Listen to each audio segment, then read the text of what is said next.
시편 125편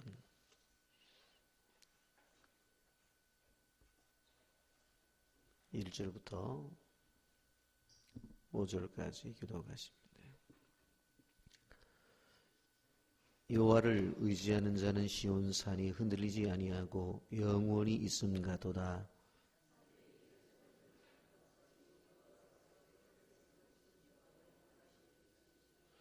악인의 규가 의인들의 땅에서는 그 권세를 누리지 못하리니 이는 의인들로 하여금 죄악의 손을 대지 아니하게 함이로다.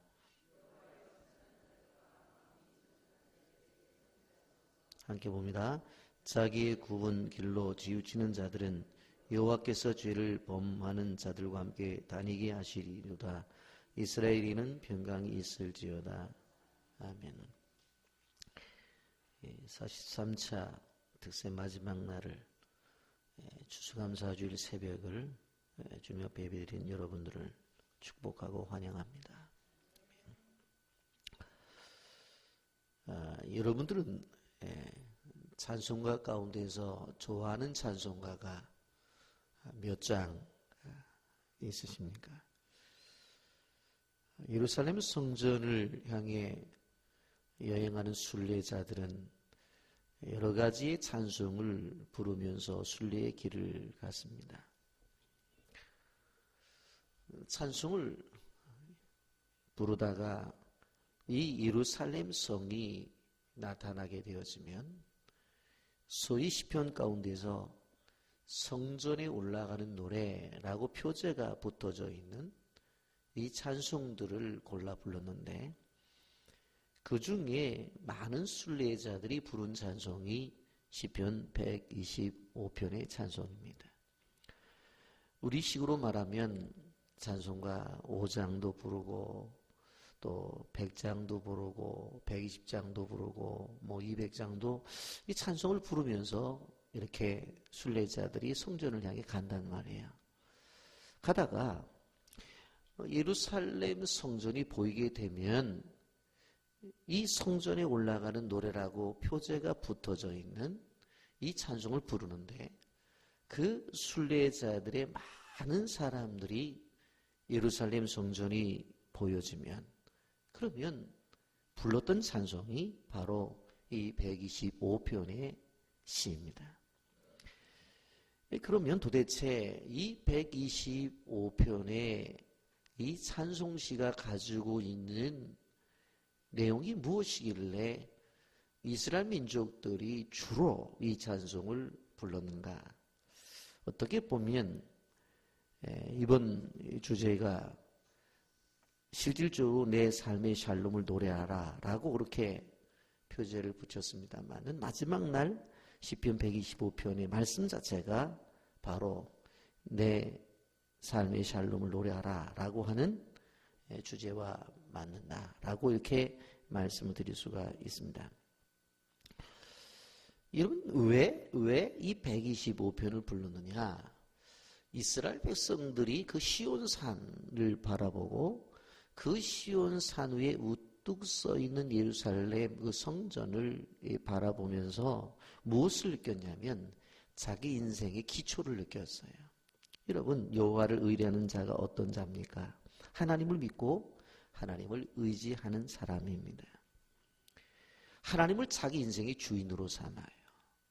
그리고 자기 인생을 바로 그 주인 되신 하나님 앞에 맡기고 살아갑니다. 다른 말로 말하자면 자기 인생의 기초를 하나님께 두는 사람이다. 이렇게 말씀을 드릴 수가 있습니다. 하나 어떤 사람들은 하나님을 의지한다고 그렇게 말을 하다가 평상시는 또 잘 의지하지 않아요. 그러다가 어려운 일이 다가오면 또 하나님을 의지하는 겁니다. 한마디로 말하면 필요할 때만 하나님을 의지한다. 그렇게 말씀을 드릴 때가 있습니다. 이런 사람들은 다 하나님에게 자기 인생의 기초를 두었다고 그렇게 말을 할 수가 있습니다. 여러분 한쪽 발은 하나님에게, 한쪽 발은 세상에 두고 문제가 있으면 하나님께 왔다가 그 문제가 해결되면 다시 세상으로 돌아가는 사람들이 있다라고 하는 것입니다. 어떤 목사님이 목회를 하다가 경험한 이야기를 글로 썼는데, 바로 그 교회 옆에 집이 한 채 있었는데 아주 남자분이 아주 고약해요. 그래서 찬송 소리가 울리면 쫓아와서 소리가 크다고 얘기를 해요. 저희도 여름에 조금 그 창문을 열어놓고 기도회를 인도하거나 그러면 이 대동 아파트에서 꼭 찾아오시는 한 분 여자분이 계세요. 제가 몇 번 봤는데 창문 닫고 할 수 없냐고. 제가 얼마나 소리가 크게 들리길래 그러나 하고 제 아파트 뒷마당에 가서 들어봐도 그렇게 크지를 않아요. 근데 조금 들려도 그래서 막 화가 나가지고 교회가 이래도 되는 거냐고, 왜 교회가 동네에 소음을 내고 그러냐고 막 열이 나서 와서 그런 거예요. 자기가 여기까지 막 3층까지 올라와야 되냐고. 누가 올라오라고 그랬나? 그러면서 막 열을 내고 그래요. 근데 아마 이분도 그랬던 것 같아요. 그런데 너무나 집안이 가난했어요. 끼니가 간 데 없으니까 교회에서 아무래도 저분의 필요를 채워줘야 되겠다. 그래가지고는 끼니가 간 데 없다는 이야기를 듣고 쌀을 2가마니를 팔아서 갖다 주었습니다. 그랬더니 어느 날 이 남자분이 교회를 나오기를 시작하는 거예요. 교인들이 야 진짜 이렇게 베푸는 데 대해서 효과가 나타났구나. 그러면서 이제 주변에서 이제 됐다. 앞으로는 우리가 저 사람한테 이제 어려움이 없겠다. 그러고 지났는데 한 2달 지나니까 안 나오는 거예요. 그래서 이제 교인들 가운데 한 분이 가서 선생님 어떻게 교회를 한 2달 나오시다가 안 나오십니까? 그랬더니 이 사람이 고개를 바짝 들고 한 가마니 한 달 나가지고 오면 되지. 그래서 2달 나가면 된 거지 뭐 더 나오라고? 그러시더라는 거예요. 여러분 이게 재미난 얘기예요. 그런데 우리가 하나님을 믿는 사람들이 오늘날 이 시대에 잘못하는 게 있어요. 뭐냐면 내가 병들었어요. 그래서 하나님 앞에 기도를 했어요. 치료를 받았어요. 그런데 치료를 받은 만큼 하나님 앞에 헌신하는 사람들이. 내가 어려웠어요. 하나님 앞에 은혜를 받았어요. 그래서 그 은혜를 받은 것을 자기 나름도 계산해. 내가 이렇게 어려워서 이렇게 됐지. 요 정도 하면 되겠다 하고는 딱 끝나요. 여러분, 우리는 하나님 앞에 내 인생을 바치게 되어질 때에 내 인생의 전부가, 내 인생의 기초가 그 하나님에게 있다라고 생각하고 그러한 믿음을 가지고 나가야 되는데, 내가 받은 것을 계산해가지고 하나님 한 50%만 받아도 손해 안 보시잖아요. 그럼 50%만 드리는 거예요. 하나님, 내가 생각해보니 어려울 때 나 많이 도와주신 거 사실이에요.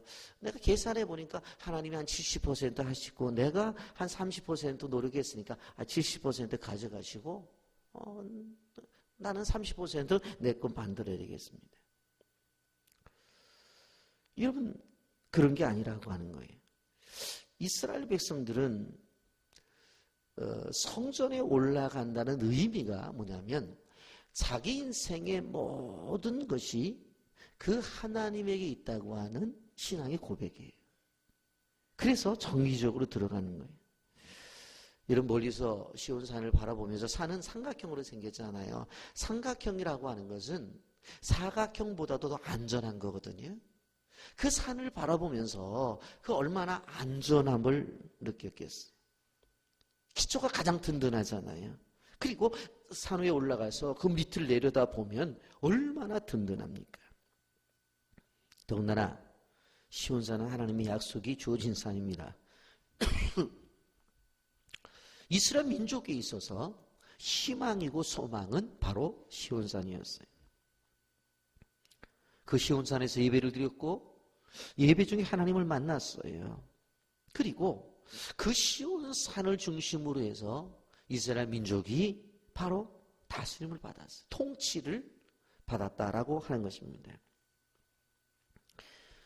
이스라엘 백성들이 개인적으로나 또 국가적으로도 흩어지는 일들이 있었어요. 그런데 개인적으로 흩어진 일들은 뭐 여행을 통해서도 또 개인적으로는 또 이사를 가서도 있었겠습니다만은 민족적 흩어짐이라고 하는 것은 대표적으로 포로로 잡혀갔을 때예요. 그런데도 그들에게 희망이 되고 소망이 되었던 것은 무엇인가 하면 바로 이 시온산이고 예루살렘이었어요.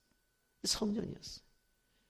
여러분, 우리가 기억할 것, 이스라엘 민족이 잘 민족성을 유지하다가 주 70년에 티토 장군에 의해서 이스라엘이라는 나라가 멸망을 당해요. 그래서 세계 다 흩어져 버려요.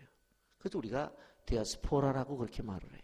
그런데 이들이 정확하게 표현한다면 실질적으로 1947년 팔레스타인 땅을 유엔으로부터 인정을 받게 되어지고 1948년 5월 14일에 독립선언을 해요.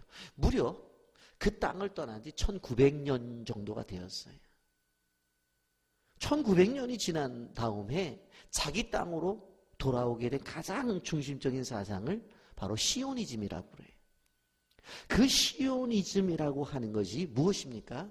바로 예루살렘 성전을 향해서 우리는 모여야 된다. 그랬더니 세계 각국에 흩어졌던 사람들이 모이기를 시작하는 거예요. 그리고는 팔레스타인에 살던 사람들을 내쫓아버리고 그리고는 자기들이 주인이라는 거예요. 언제? 1900년에 우리 땅이었다는 거예요. 그리고는 그 땅을 차지하고 그리고는 국기를 내걸고 이스라엘의 독립을 선언해버려요. 그 중심이 무엇입니까? 바로 오늘 성경에서 말하고 있는 이 성전이에요. 예루살렘. 그러니 이 사상이 얼마나 귀중한 거예요. 그들은 창조주가 하나님임을 믿었어요. 그분은 전능자라는 거예요. 그리고 그분은 영원한 분이라는 거예요. 그리고 그분에게 내 인생의 기초를 두었다는 거예요. 그렇기 때문에 그들은 흔들리지 않았다. 여러분, 우리가 기억해야 될 것이 무엇인가 하면 어디에다 우리가 인생의 기초를 두고 있느냐라고 하는 것입니다. 우리의 지식이나 우리의 경험이나 우리의 물질이나 우리의 지위에 인생의 기초를 두고 있는 사람들이 있어요. 그러나 어느 한순간에 그런 것들은 무너질 수밖에 없어요. 권력이 오래 가든가요? 아닙니다. 임기가 끝나면 내려올 수밖에 없는 것이 권력이에요. 물질이 오래 가든가요? 아니면 한순간에 모아놓은 것 같았지만 어느 한순간에 이런 이유 저런 이유로 다 빠져나가는 게 물질이에요. 그렇게 건강하던 몸도 나이가 드니까 그 몸도 온전하지 않아요. 여러분, 가장 견고하고 흔들리지 않는 기초가 누구라고요? 여호와 하나님이라는 사실을 기억하시기를 바랍니다. 그 하나님에게 둘 때에 흔들리지 않는 인생을 살아갈 수가 있어요. 근데 기초만 든든한 것이 아니라 2절을 보십시오. 2절. 산들이 예루살렘을 두른같이 여호와께서 그의 백성을 지금부터 영원까지 두루시리로다. 기초만 든든한 것이 아니라 여기에 두른다라는 표현은 뭔고 하면 안고 있다. 그런 표현이 가장 적합한 표현입니다.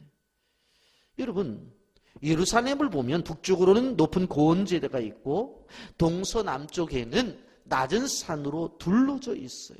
그래서 산으로 둘러져 쌓여 있는 곳이 시온산이고 그 산 꼭대기에 예루살렘이 있단 말이에요. 그래서 예루살렘은 지금까지 바깥에서 공격을 해서 정복해 본 적이 없어요. 그 땅을 이기려면 포위를 하고 물을 공급하지 않고 쌀을 공급하지 않아서 결국 그들이 먹을 것이 없어서 스스로 항복해서 나오기 전에는 밖에서 공격할 수 없는 것이 바로 이 예루살렘. 로마가 나중에 북쪽 고원에 큰 산을 만들어 쳐들어가 예루살렘을 항막시킨 경험이 있습니다만은 천혜의 요새가 바로 예루살렘이에요. 왜 그래요? 그 시온산이라고 하는 산 자체가, 그 안에 예루살렘이 무엇입니까? 여러 산이 두름처럼 이렇게 안고 있기 때문에 그래요. 울타리가 되어 있어요. 여러분, 무슨 말씀을 하고 있습니까? 하나님이 우리의 울타리가 되어 주신다는 겁니다. 사도 바울은 로마서 8장 35절부터 39절에 누가 우리를 그리스도의 사랑에서 끊으리요? 환난이나 곤고나 박해나 기근이나 적신이나 위험이나 칼이랴. 우리를 그리스도의 사랑에서 끊을 수 있는 것은 없어요. 환난도 곤고도 박해나 기근과 적신과 위험이나 칼도 할 수가 없어요. 왜 그래요? 하나님의 사랑이 우리를 바로 껴안고 있기 때문에. 오늘 성경대로 표현을 한다고 한다면은 바로 두르시고 있기 때문에. 그래서 여기 보면 그러나 이 모든 일에 우리를 사랑하시는 이로 말미암아 우리가 넉넉히 이기느니라. 내가 확신하노니 사망이나 생명이나 천사들이나 권세자들이나 현재일이나 장래일이나 능력이나 높음이나 깊음이나 다른 어떤 피조물이라도 우리를 우리 주 그리스도 예수 안에서 있는 하나님의 사랑에서 끊을 수 없으리라. 하나님의 사랑에서 끊을 수 없다고 그랬어요. 여러분, 사람들은 세상에서 힘을 이야기할 때 권세를 이야기합니다. 세상 사람들은 힘을 이야기하게 될 때에 권력을 이야기해요. 세상 사람들은 세상에서 힘을 이야기할 때에 돈을 이야기해요. 그러나 우리가 기억해야 될 것은 무엇인가 하면 세상에서 가장 강력한 것은 바로 하나님의 사랑이에요. 여러분, 누가 우리를 보호해 줍니까? 우리가 누구의 보호막 안에 살아가고 있습니까? 우리 주변에 쳐놓은 울타리는 바로 무엇입니까? 권력이 우리의 울타리가 될 수 없어요. 물질이 우리의 보호막이 될 수가 없어요. 그런 것이 안정장치가 되지 않아요. 언제 뚫려질지 몰라요. 언제 무너질지 몰라요. 우리를 둘러싸고 보호하는 완벽한 보호막은 우리를 향한 하나님의 사랑이에요. 아멘입니까? 그렇기 때문에 그 사랑 안에 거하는 사람들에게 주시는 은혜가 오늘 평강이라고 말을 해요. 4절 5절 여호와여 선한 자들과 마음이 정직한 자들에게 선대하소서. 5절 다 같이 읽어봅니다. 시작. 자기의 굽은 길로 치우치는 자들은 여호와께서 죄를 범하는 자들과 함께 다니게 하시리로다. 이스라엘에게는 평강이 있을지어다. 아멘. 하나님을 의지하지 않는 사람들은 자기가 좋게 여기는 길로 가요. 그 길이 굽은 길임에도 불구하고 잘못되었어요. 그런데도 가요. 왜요? 하나님 의지하지 않기 때문에. 그러나 하나님을 의지하는 백성, 하나님의 백성, 하나님을 보호하시는 백성들은 그렇지 않아요. 하나님에게 인생의 기초를 두는 사람들. 그 기초가 견고하기 때문에 흔들리지 않아요. 그리고 하나님이 이렇게 두르시는 사람들, 하나님이 보호해 주시기 때문에 안전한 거예요. 그렇기 때문에 염려와 걱정과 두려움이 없이 평안한 것입니다. 그래서 오늘 125편 마지막에 그렇게 말씀을 하고 있는 것입니다. 바로 이스라엘에게는 평강이 있을지어다. 이스라엘에게는 평강이 있을지어다. 여러분, 오늘 추수감사주일 이 새벽에 다시 한번 특세의 주제를 생각해 봅니다. 내 삶의 샬롬을 노래하라. 내 삶의 샬롬을 노래하라. 성경 분명히 말해요. 이스라엘에게는 평강이 있다고 하는 거예요. 다시 한번 말씀을 정리하면서 기도하길 원합니다. 자, 내 삶의 샬롬은 어떤 사람에게 오는 거예요? 전적으로 자기 인생의 기초를 하나님에게 둔 사람. 그 사람이에요. 그래서 125편에 말하는 것처럼 여호와를 의지하는 자는 시온산이 흔들리지 아니하고 영원히 있음과도다. 산이 어떻게 흔들립니까? 그것처럼 하나님을 의지하는 사람들은 바로 그 산이 우뚝 선 것처럼 삼각형으로 안전하게 이렇게 있는 것처럼 그 인생이 안전하다고 하는 것. 그것도 한 가지는 2절 말씀처럼 산들이 예루살렘을 두름같이 여호와께서 그의 백성을 지금부터 영원까지 두루시리로다. 보호막이 펼쳐져 있어요. 그래서 어떠한 악한 세력들이 오더라도 침노하지 못하고 안전하게 되어지는 것입니다. 그렇기 때문에 이스라엘에게는 평강이 있다고 하는 것을 우리는 기억하시길 바랍니다. 하나님께서 정말 우리의 울타리가 되어주십니다. 하나님께서 둘러싸고 보호해 주십니다. 그렇기 때문에 완벽하고 안전하고 영원토록 우리가 하나님 품 안에서 살 수가 있는 것입니다. 이런 보호가 우리 모두에게 있고 우리 교회에 있다는 사실을 기억하면서 우리 43차 특별 새벽 기도에 여호와를 의지하는 자가 되어 마치기를 예수님의 이름으로 축복합니다. 아멘.